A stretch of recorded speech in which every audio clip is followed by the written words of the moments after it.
سورہ فاتحہ کے فضائل کے مندرجہ بالا احادیث کے علاوہ اور بھی ہیں۔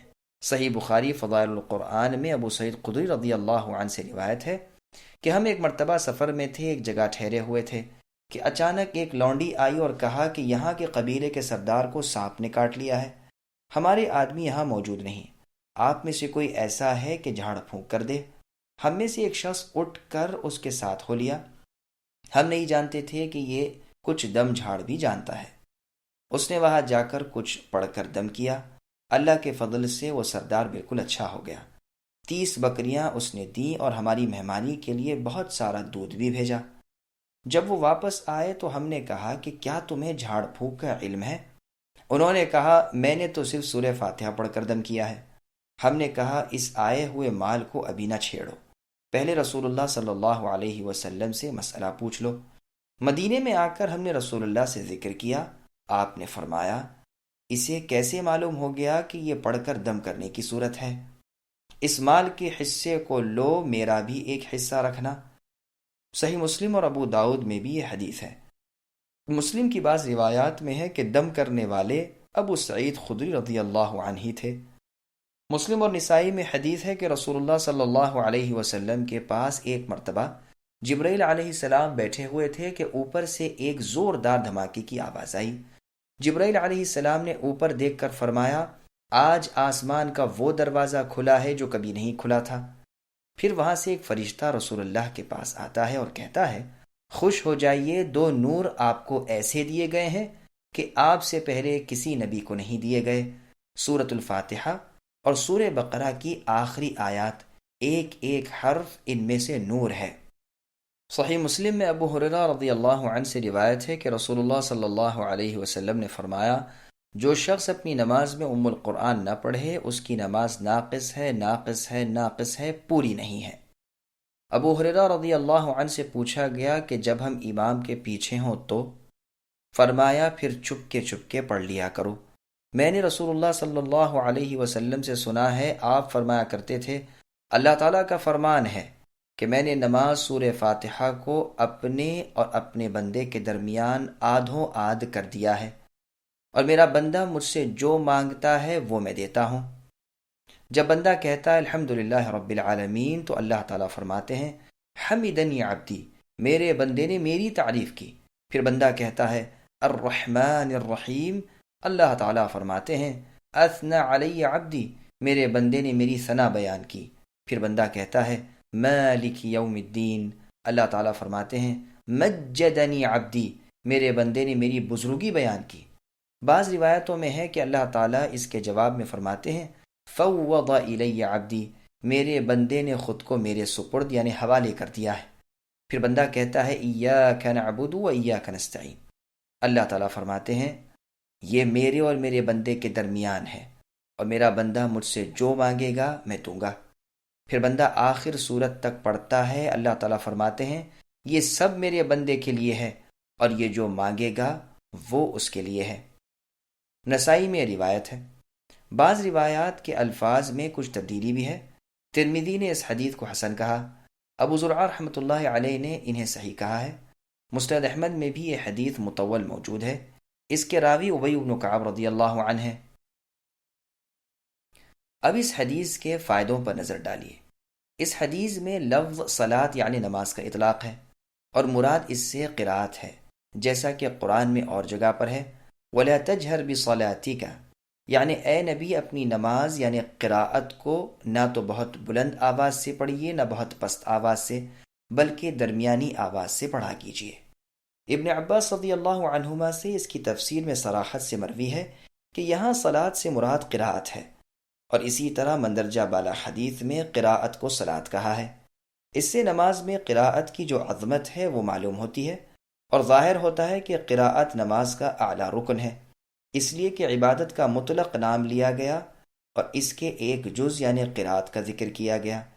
یہ بھی خیال رہے کہ اس کے برخلاف ایسا بھی ہوا ہے کہ قراءت کا اطلاق کیا گیا اور مراد نماز لی گئی۔ فرمان ہے وَقُرْآنَ الْفَجْرِ، یعنی صبح کے قرآن پر فرشتے حاضر کیے جاتے ہیں، یہاں مراد قرآن سے نماز ہے۔ بخاری اور مسلم کی حدیث میں ہے کہ فجر کی نماز کے وقت رات کے اور دن کے فرشتے جمع ہو جاتے ہیں، اور ان آیات و احادیث سے یہ بھی معلوم ہوا کہ نماز میں قراءت کا پڑھنا ضروری ہے، اور علماء کا بھی اس پر اتفاق ہے۔ اس میں اختلاف ہے کہ نماز میں سورہ فاتحہ کا پڑھنا ہی ضروری ہے یا قرآن میں سے جو کچھ پڑھ لے وہی کافی ہے۔ ابو حنیفہ اور ان کے ساتھی وغیرہ تو کہتے ہیں کہ اسی کا پڑھنا متعین نہیں، بلکہ قرآن میں سے جو کچھ پڑھ لے گا کافی ہوگا۔ ان کی دلیل آیت فَاقْرَؤْا مَا تَيَسَّرَ مِنَ الْقُرْآنِ ہے، یعنی قرآن میں سے جو آسان ہو پڑھ لو۔ بخاری اور مسلم کی حدیث ہے جس میں ہے کہ رسول اللہ نے ایک شخص کو جو نماز کو جلدی جلدی پڑھ رہے تھے فرمایا، جب تم نماز کے لیے کھڑے ہو تو تکبیر کہو، پھر جو قرآن میں سے تمہیں آسان نظر آئے پڑھ لو۔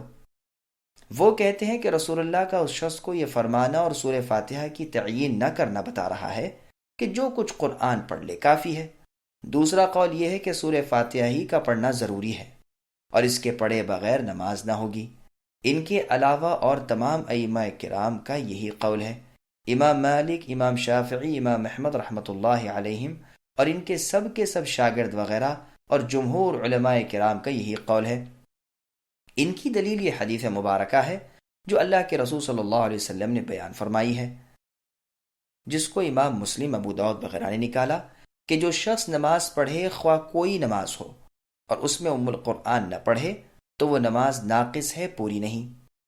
اسی طرح ان بزرگوں نے یہ دلیل بھی لی ہے جو بخاری اور مسلم میں عبادہ بن صامت رضی اللہ عنہ سے مروی ہے کہ رسول اللہ صلی اللہ علیہ وسلم نے فرمایا، جو شخص سورہ فاتحہ کو نہ پڑھے یعنی اپنی نماز میں تو اس کی نماز نہیں ہے۔ صحیح ابن خزیمہ اور صحیح ابن حبان میں ابو ہریرہ رضی اللہ عنہ سے روایت ہے کہ رسول اللہ صلی اللہ علیہ وسلم نے فرمایا، وہ نماز نہیں ہوتی جس میں القرآن یعنی سورہ فاتحہ نہ پڑھی جائے۔ ان کے علاوہ اور بھی بہت سی احادیث ہیں، ہمیں یہاں پر مناظرانہ پہلو اختیار کرنے کی کوئی ضرورت نہیں، وہ بہت لمبی بحثیں ہیں۔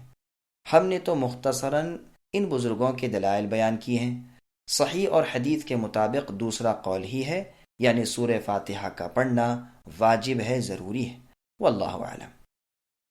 اب یہ بھی سن لیجئے کہ امام شافعی رحمۃ اللہ علیہ وغیرہ علماء کرام کی ایک بڑی جماعت کا تو یہ مذہب ہے کہ سورہ فاتحہ کا ہر رکعت میں پڑھنا واجب ہے، اور بعض لوگ کہتے ہیں کہ اکثر رکعتوں میں پڑھنا واجب ہے، اور بعض لوگ کہتے ہیں کہ نمازوں میں سے کسی ایک رکعت میں اس کا پڑھ لینا واجب ہے، اس لیے کہ حدیث میں نماز کا ذکر مطلق ہے۔ ابو حنیفہ ان کے ساتھی ثوری اور اوزاعی رحمۃ اللہ علیہ کہتے ہیں کہ اس کا پڑھنا متعین ہی نہیں بلکہ اور کچھ بھی پڑھ لے تو کافی ہے، کیونکہ قرآن میں ما تیسرہ کا لفظ ہے، واللہ اعلم۔ لیکن یہ خیال رہے کہ ابن ماجہ کی حدیث میں ہے کہ جو شخص فرض وغیرہ نماز کی ہر رکعت میں سورہ فاتحہ اور سورہ نہ پڑھے اس کی نماز نہیں، لیکن یہ روایت بسبب اسناد کے ضعیف ہے۔ البتہ اس حدیث کی صحت میں نظر ہے، اور ان سب باتوں کی تفصیل اسماء اور رجال کی کتابوں میں موجود ہے، واللہ اعلم۔ صحیح اور حدیث کے مطابق پہلا قول ہے، یعنی فاتحہ کا پڑھنا ہی ضروری ہے۔ مقتدی پر سورہ فاتحہ کے واجب ہونے کے مسئلے میں علماء کے تین قول ہیں۔ پہلا قول یہ ہے کہ سورہ فاتحہ کا پڑھنا جس طرح امام پر واجب ہے اسی طرح مقتدی پر بھی واجب ہے۔ اس کی دلیل وہ عام احادیث ہیں جو ابھی دوسرے فائدے کے بیان میں گزر چکی۔ دوسرا قول یہ ہے کہ سرے سے مقتدی کے ذمے قرات واجب ہی نہیں، نہ یہ صورت نہ کچھ اور، نہ جہری نماز میں نہ سری نماز میں۔ ان کی دلیل مسند احمد کی یہ حدیث ہے جس میں رسول اللہ نے فرمایا، جس کا امام ہو تو امام کی قرات اس کی قراءت ہے، لیکن یہ روایت ضعیف ہے اور یہ خود جابر رضی اللہ عنہ کے قول سے مروی ہے۔ گو اس مرفوع حدیث کی سندیں بھی ہیں لیکن کوئی سند صحیح نہیں، واللہ اعلم۔ تیسرا قول یہ ہے کہ جن نمازوں میں امام آہستگی سے قراءت پڑھے ان میں تو مقتدی پر قراءت واجب ہے، لیکن جن نمازوں میں اونچی قراءت پڑھی جاتی ہے ان میں واجب نہیں۔ ان کی دلیل صحیح مسلم والی حدیث ہے کہ امام اسی لیے مقرر کیا گیا ہے کہ اس کی اقتداء کی جائے، اس کی تکبیر سن کر تکبیر کہو اور جب وہ پڑھے تم چپ رہو۔